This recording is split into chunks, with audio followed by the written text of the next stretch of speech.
Hello दोस्तों, कैसे हैं आप लोग। उम्मीद करता हूँ आप बेहतरीन होंगे।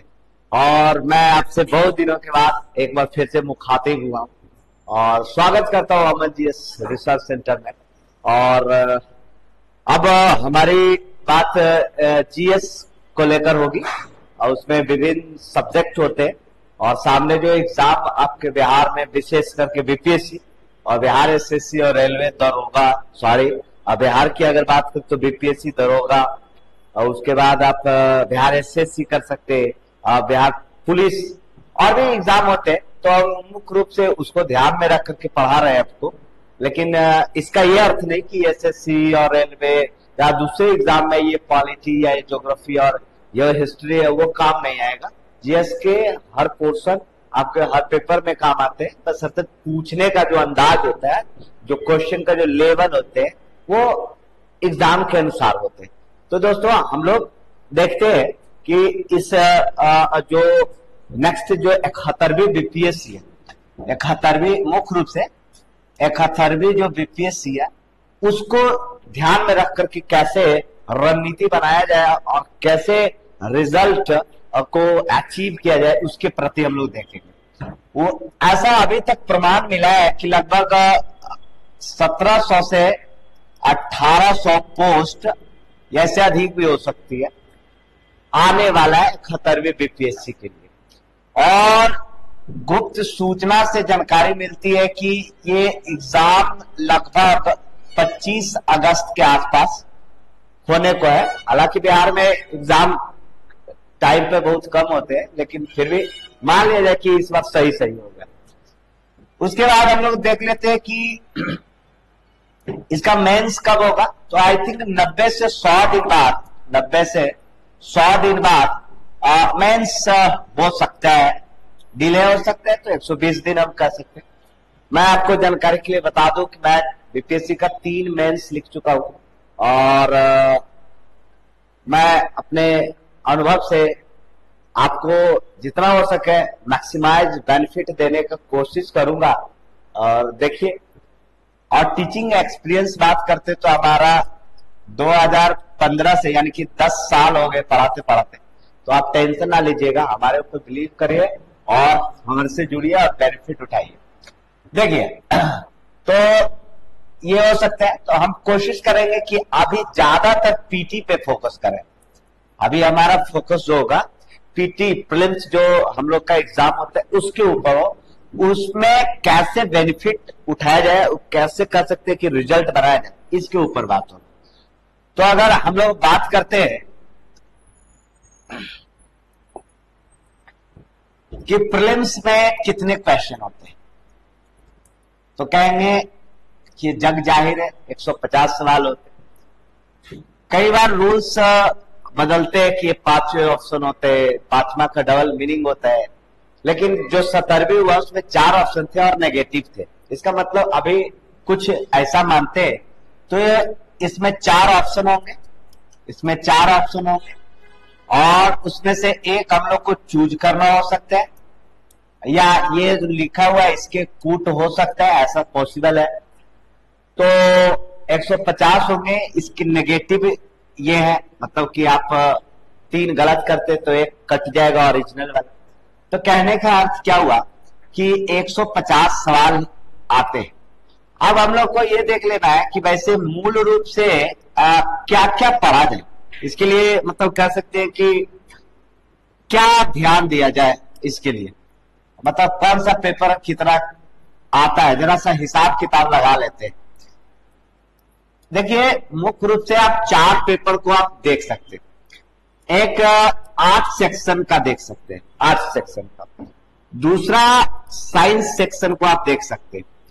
उसके बाद करंट अफेयर, करंट अफेयर, और एक बिहार स्पेशल होता है, बिहार स्पेशल। बाकी सवाल आते हैं लेकिन उनको भी नजरअंदाज नहीं करेंगे, उनको भी हम लोग देखेंगे।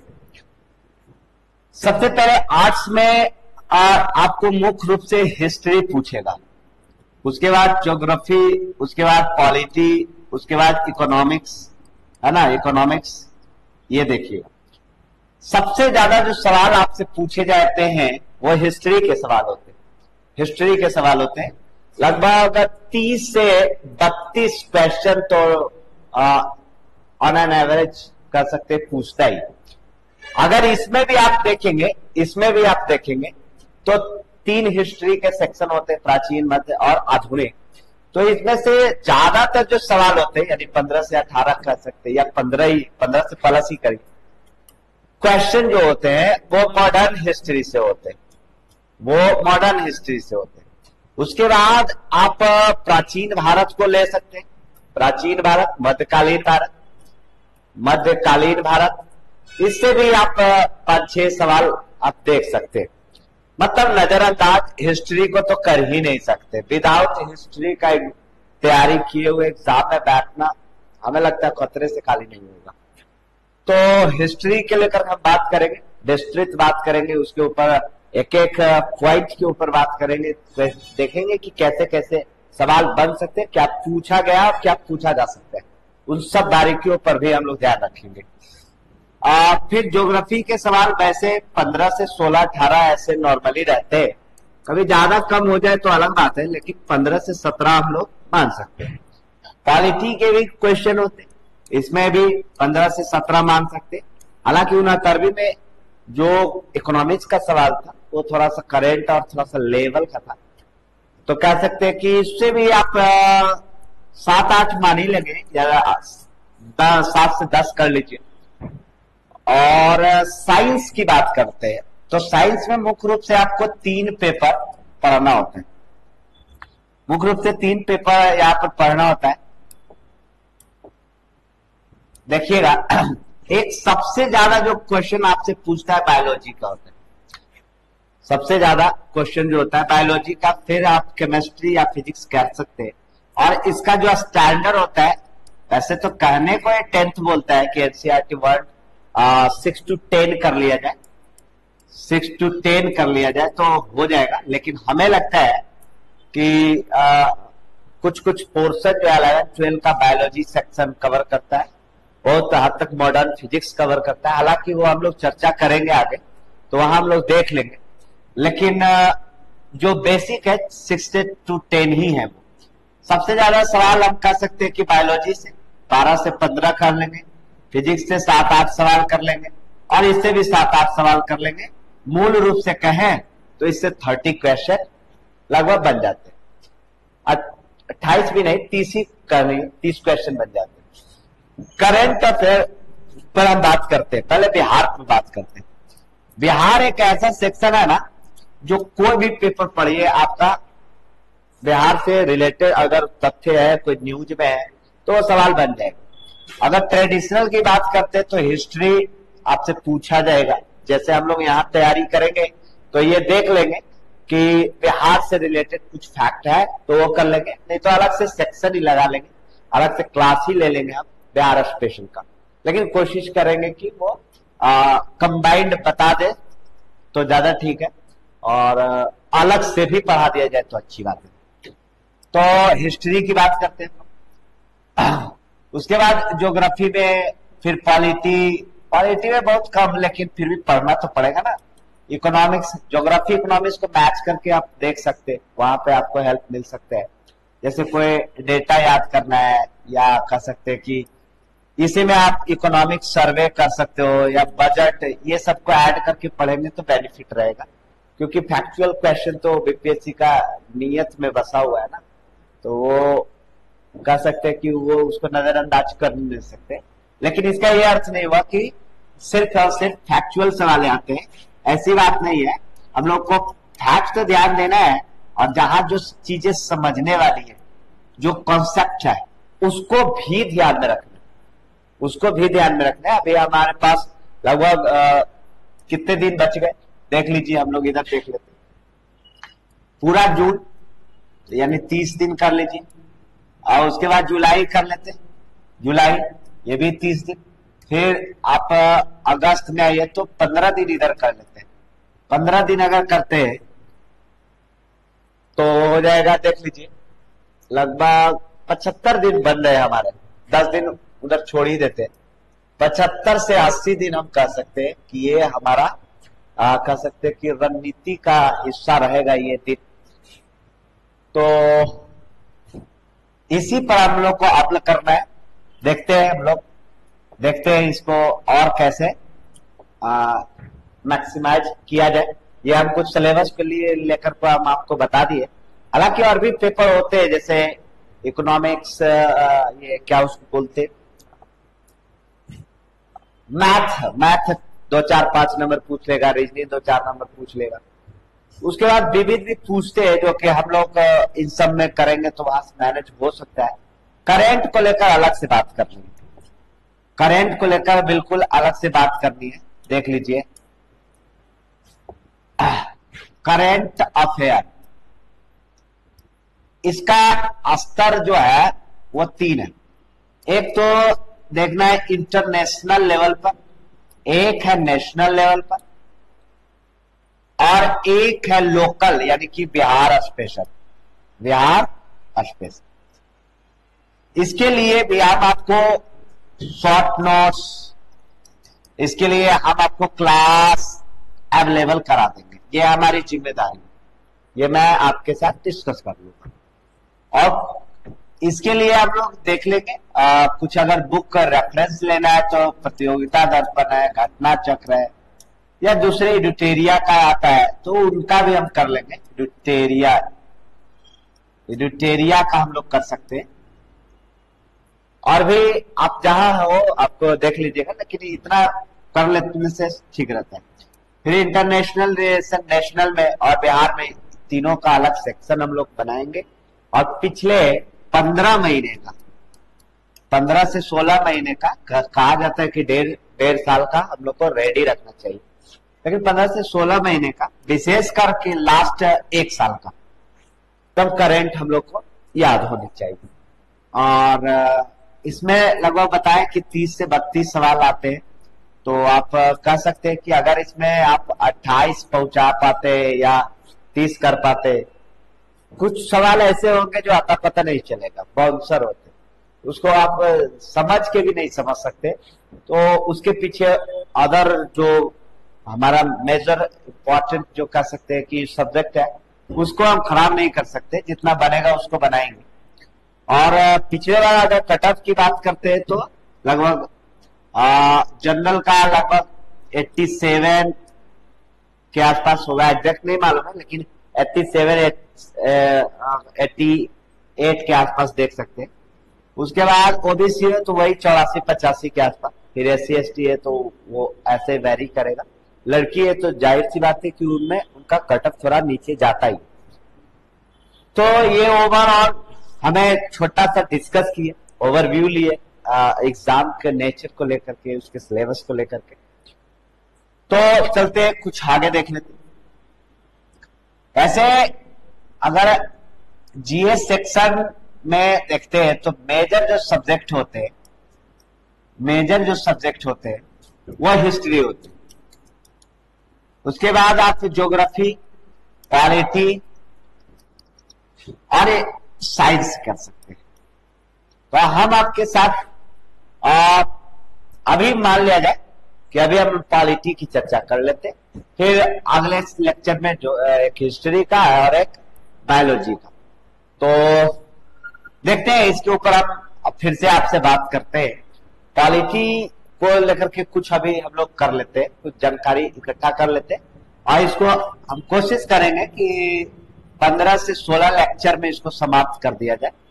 उस तरह से नोट कंपाइल करके, या मैं बोर्ड पे ही समझा के पढ़ा दूं तो वैसे भी संभव है। तो कहेंगे इसका हम लोग इतना कर लेंगे।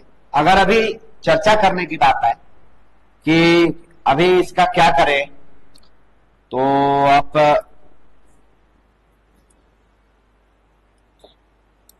देखिएगा, पॉलिटी, इसको हिंदी में राज व्यवस्था कहते हैं, राज व्यवस्था कहते हैं ये। अब देखिएगा एक वर्ड होता है पॉलिटिक्स, पॉलिटिक्स।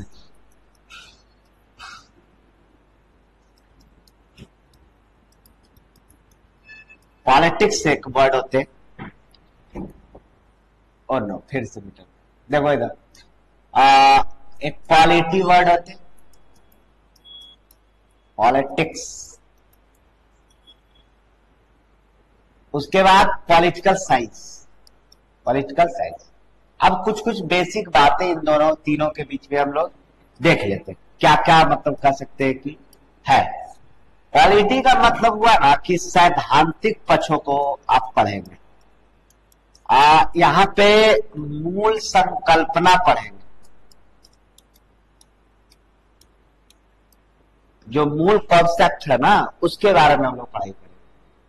पॉलिटिक्स इन सब के आधार पर जो व्यवहार में किया जाता है, व्यवहारात्मक, बिहेवियरल जो आप कह सकते हैं, व्यवहारात्मक यानी कि व्यवहार में जो की जाती है, नॉर्मली बोले तो संविधान के मूल ढांचे और उनके सिद्धांत के आधार पर जो राजनीति की जाती है उसको हम लोग पॉलिटिक्स में रखते हैं।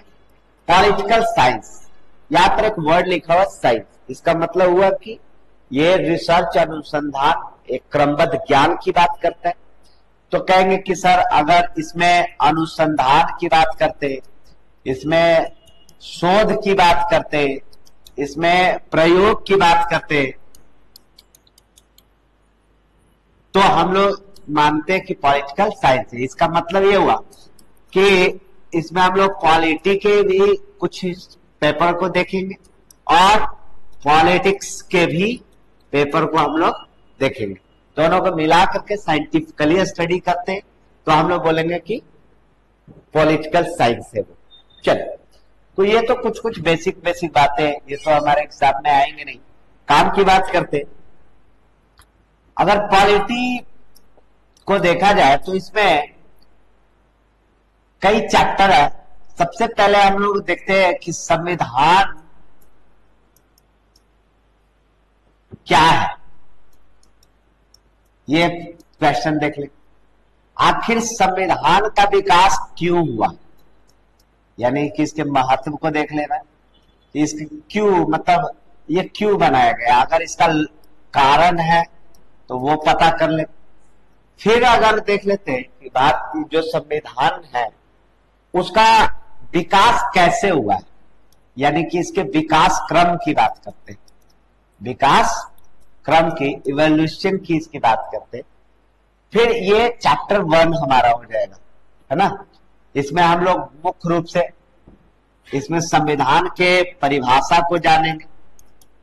उसके बाद कह सकते हैं कि इस भारत में संविधान का विकास क्यों हुआ, इसके कारक की बात कर सकते हैं। और पूछेंगे कि संविधान का विकास हुआ ना, तो वो ऐतिहासिक पृष्ठभूमि, ऐतिहासिक पृष्ठभूमि इसकी क्या रही है, ये देखना है हम लोग को। ऐतिहासिक पृष्ठभूमि, हिस्टोरिकल बैकग्राउंड इसका क्या रहा है, उसके बारे में मुख्य रूप से पढ़ना है। एग्जाम्पल के लिए 1773 के जो रेगुलेटिंग एक्ट था उससे लगा करके 1947 तक कैसे कैसे एक एक स्टेप कैसे कैसे डेवलप किया, ये हम लोग को समझना होगा। तो हम लोग कह सकते हैं कि सर 1773 से लगा करके 1947 तक पढ़ाई करेंगे। जैसे और बताते हैं 1784 का पिट्स इंडिया एक्ट, फिर 1793 का एक्ट है, फिर 1813 का एक्ट है, फिर 1833 का है, फिर 1853 का है, फिर 1858 का अधिनियम है, फिर 1861 का परिषद अधिनियम है, उसके बाद 1892 का है और 1909 का मार्ले मिंटो का लीजिए, फिर 1919 का मॉन्टेग्यू चेम्स। सब एक एक करके डिस्कस करेंगे आपसे, एक भी पॉइंट पे हम लोग कह सकते हैं कि उसको छोड़ेंगे नहीं, उसके तह तक जाने की पूरी कोशिश करेंगे और उस चीजों पे एनालिसिस करें, समझने की कोशिश करेंगे, ताकि मेंस लिखने की बारी हो तो हमें चीजें आराम से क्लियर होना चाहिए कि इसका इस्तेमाल हम ऐसे कर सकते हैं। उसके बाद हम लोग 1935 के अधिनियम पढ़ेंगे, उसके बाद हम लोग लास्ट 1947 का अधिनियम पढ़ेंगे, कुछ फैक्ट वगैरह हम लोग इकट्ठा करके और इस चैप्टर को समाप्त कर देंगे। फिर हम लोग आगे बढ़ेंगे, संविधान के सभा के बारे में बात करें, फिर प्रस्तावना है, फिर आगे बढ़ेंगे, फिर कहेंगे कि नागरिकता चैप्टर 1 पढ़ेंगे, वो अनुच्छेद 1 से 4 तक, फिर नागरिकता, फिर मूल अधिकार, डीपीएसपी, ऐसे करके हम लोग पॉलिटी को समाप्ति की ओर ले चलेंगे। चूंकि ये क्रैश कोर्स जैसा है तो हम आपको थोड़ा फास्टली बताएंगे। अगर नॉर्मल फंडामेंटल क्लास होता तो और बेहतरीन बताएंगे, लेकिन हम कोशिश करेंगे कि पूरा आपको आपके साथ जानकारी शेयर करें। चलिए कुछ आगे बढ़ते हैं। तो सबसे पहला ये सवाल है आप लोग के साथ कि संविधान क्या है? कॉन्स्टिट्यूशन।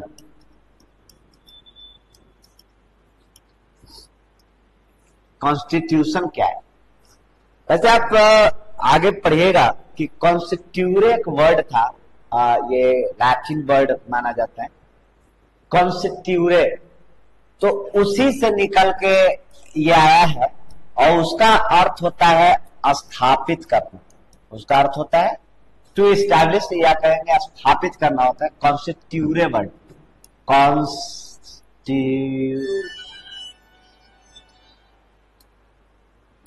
कॉन्स्टिट्यूरे आप समझ लीजिए, ये लैटिन वर्ड है।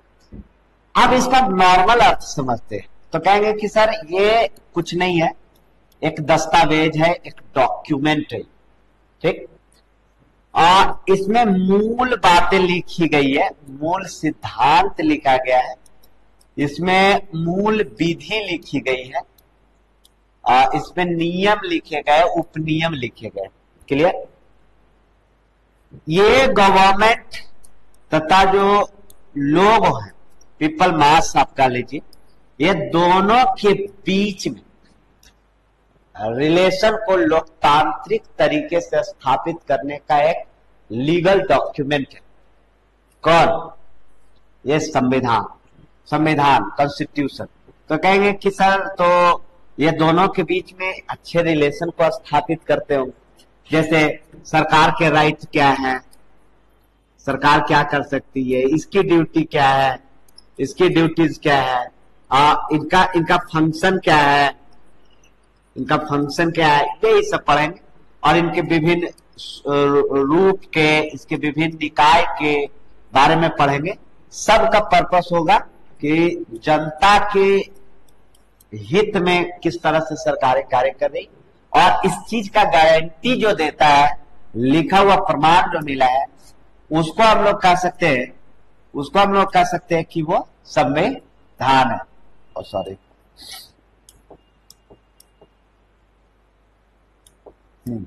कहेंगे वो संविधान है।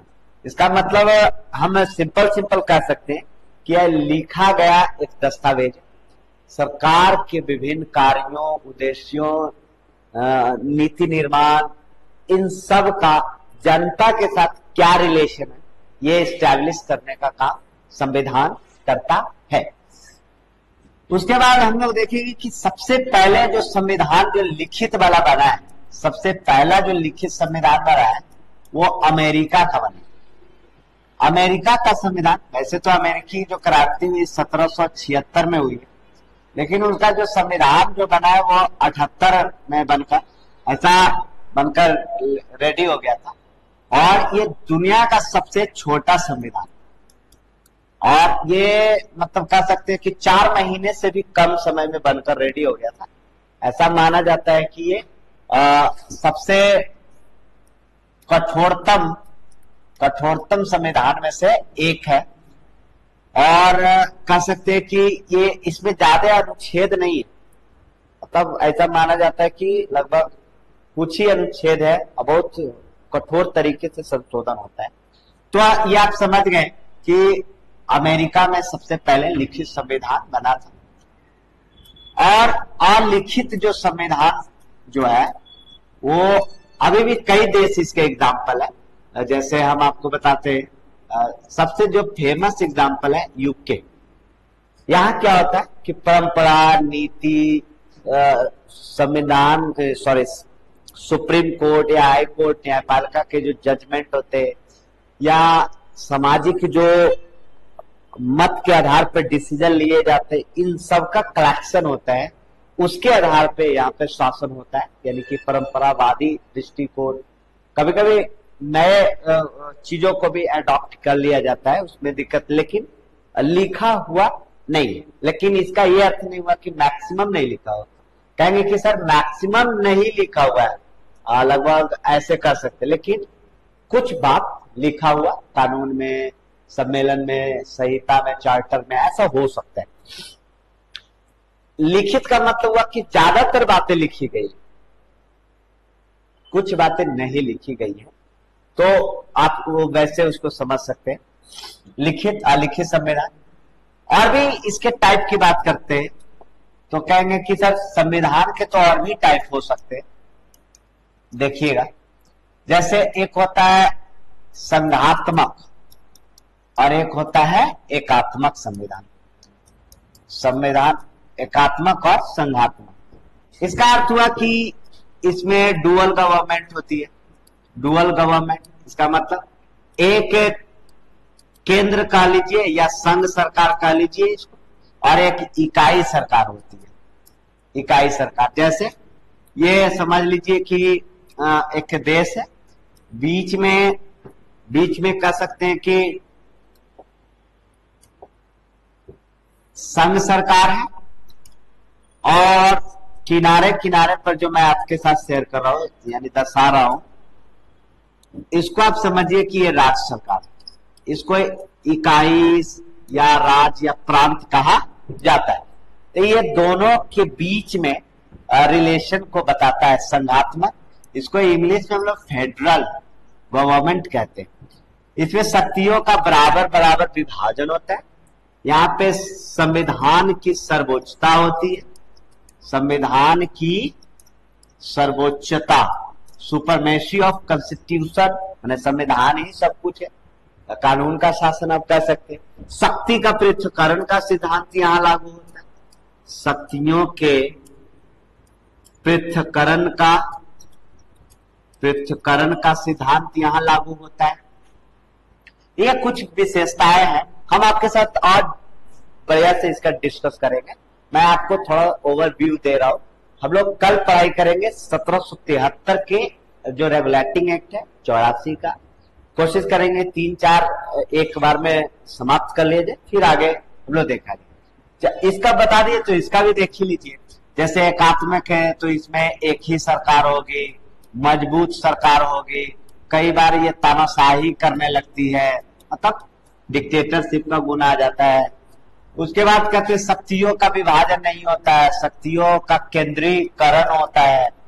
फिर कहेंगे कि सर संविधान की सर्वोच्चता ज्यादातर तो नहीं होती है, कभी कभी हो जाती है संविधान की सर्वोच्चता। रूस में, चीन में देख लीजिए, वहां पे साम्यवादी सरकार है, तो वहां पर ऐसा नहीं है, वहां पे थोड़ा मनमानी भी चलती। शक्तियों का पृथक्करण हो भी सकता है, ना भी हो सकता है, ज्यादातर नहीं होता है। पृथक्करण का सिद्धांत यहाँ नहीं लागू होता है ना, मनमानी होता है। तो ऐसा कुछ हम लोग बात रहे इंडिया की, तो कहेंगे कि सर हमारे यहाँ एकात्मक भी है और हमारे यहाँ संघात्मक भी है, लेकिन झुका हुआ किधर है, तो कहेंगे संघात्मक की ओर है। तो आज छोटी सी चर्चा थी आपके साथ, मैं आपको विश्वास दिलाने के लिए कुछ पढ़ाया, और कल से बाकायदे आपके साथ जुड़ूंगा। और क्वालिटी सेक्शन को पहले हम लोग कवर करते हैं। कोई सजेशन हो, कोई सलाह हो, कोई बात करनी हो तो आप जरूर आप बताएंगे, ठीक है। Thank you.